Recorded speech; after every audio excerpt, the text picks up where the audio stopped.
Okay, so my third tutorial with Sketchup, I'm going to sort of talk about what I call the 600V method of modeling.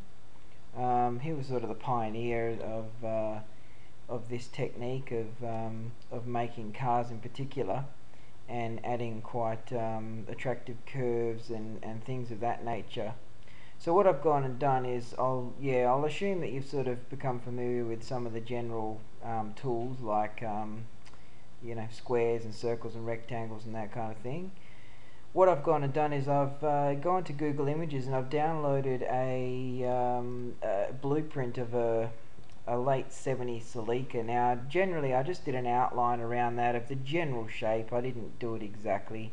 Sometimes I like to just use a rough shape from a certain car just as a base. Then I've gone and put some sort of window line on here and just sunk the window, the top frame of the window and the roof back a little bit. And I've gone ahead and made them into groups. Now, out of tutorial 2, you should know about groups if you've watched my second tutorial. So the first thing I'm going to do is double click on this group, and what 600V does is he creates a line. So I'll press L for line, and I'll extend this line here, and I'll press L again and extend this line that comes up here. Now you can see that's gone pink because I'm following the contour of that curve. So I'll extend that right up, then I'll zoom in around here and I'll create a I'll grab the line key again and I'll create a rectangle, something like this. And what I'll do then, I'll press A for arc tool and I'll create an arc. And again, you can see that the pink, when I zoom in, it'll change pink, meaning that it sort of keeps to that right angle type thing. And I like to try and keep to those right angles because it makes the geometry just look a bit more smooth. So I'll select the line, and I'll select the line in its entirety, and we can see everything selected. Now I'll press the follow me button and then I'll click on the face that I want to extrude through that shape, and as you can see it's done this quite like an attractive curve here. So cleaning up this geometry now, what I need to do is double click and hold the shift key as I'm double clicking so that I select all the faces that I want to intersect. So what I do now is once I've selected all the faces, I right click and say Intersect Faces with selection. Now you can see some new lines that have been drawn and this kind of thing. Now selection is important when erasing the parts we don't want of the model, so I double click on the faces that I don't want while I'm holding the shift key, and I'll continue to double click, double click. Why is that not working? There we go. Okay. And I'll continue to we can see here now when I've double clicked on this face, for some reason it didn't intersect this section. So I'll just click on that face and I'll hold shift and click on this next face and right click and intersect the faces with the selection again. And as you can see, that line has now been created. So back to what we were originally trying to do. So I'll double click on this face and I'll double click on this face and I'll click on that line, all holding the shift key, and I'll zoom in and double click on this face also. Now if we press erase now, we'll actually erase this common line that we want to keep. So what I generally do is I will, still holding the shift key, I'll click once on the face that it is touching and then double click, and you can see that it deselects just that line. So if we go ahead and do that, and we'll just check this area here, looks good, yes.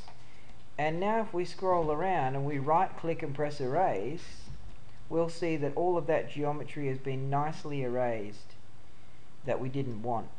I mean, of course, the other technique is to just press E for eraser and just follow your line and contours and delete things. But sometimes if you do that, you can miss things like this. So I think my original version is much neater in terms of selecting what you need to select and then just one click, right click, erase.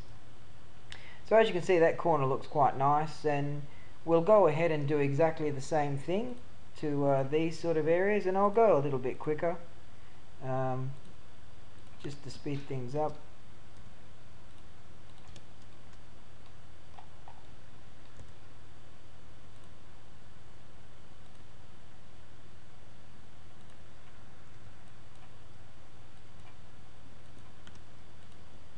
So again, we'll select the whole line, use the follow me tool and push it all the way through there.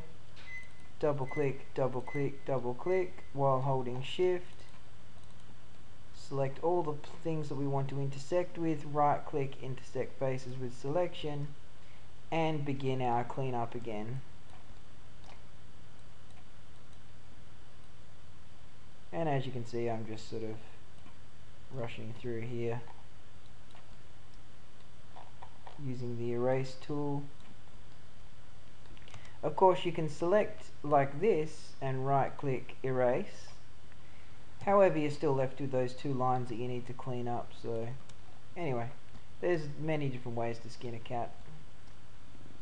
So with this section here, I'm not really liking how it curves like that, so I'm going to select this and I'm going to use the arc tool, and I'm just going to pull that out so it's a bit more oh, what's happening here? And we'll click erase. Okay, now I'll do exactly the same thing. Take my line, and what I'll do is I've extruded it up that way. I'll bring this out straight because it's always best to do your now this is interesting. See, if you ever can't get it doing pink, the pink line, follow the line that you want it to go in, and it will generally do what it's told. So yeah, see how I've curved this up like this, and now you generally always do these sorts of operations on a flat axis. So here I'm using the green axis here, so, and we'll do some sort of arc again, press A for arc, and something like this. Clean up that geometry there. Oh, no, we'll leave that. Select the line again, and in this spot I'm going to drag this out and select that, making sure I've got nothing else selected. Yes, okay. Press the follow me tool and push it through. Double click, holding shift at double click, and we will just check that we have everything selected that we want. Looking pretty good. And we will right click, intersect the faces with the selection. Again, clean up any geometry you don't want using either of the methods I told you about before. Double click, single click, double click to get rid of that line there, right click erase, and highlighting these here, right click erase, and erasing these, and this one click there. So you can see now that we have this nice sort of curve, and it looks pretty good so far. So the next step we'll do is do exactly the same, but we'll put the curve following the top edge of the car, and I'll cover that in the next tutorial. Thanks.